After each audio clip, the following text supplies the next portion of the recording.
భార్యాభర్తల మధ్య గొడవలు రావడం సహజమే.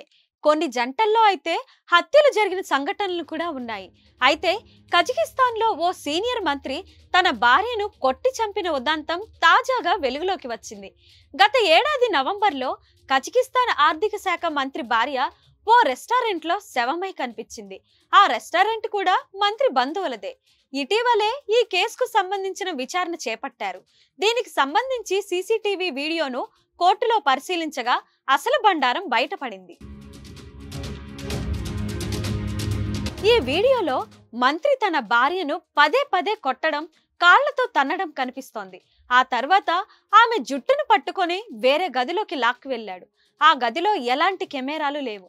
ఆమె తన భర్త నుంచి తప్పించుకునేందుకు టాయిలెట్ లోకి వెళ్లి దాక్కున్నా కూడా బాత్రూమ్ డోర్ ని పగలగొట్టి ఆమెను బయటకు లాక్కొచ్చి కొట్టాడు. ఘటన జరిగి దాదాపు 12 గంటల తర్వాత అంబులెన్స్ వచ్చింది. కానీ అప్పటికే ఆమె మృతి చెందినట్లు వైద్య సిబ్బంది ప్రకటించారు. భార్యను చిత్రహింసలు పెట్టి చంపినందుకు కజకిస్తాన్ లో సీనియర్ మంత్రికి 20 ఏళ్ల జైలు శిక్ష పడింది.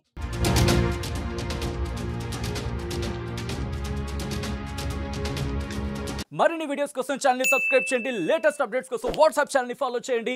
అండ్ లింక్ డిస్క్రిప్షన్ లో ఉంది.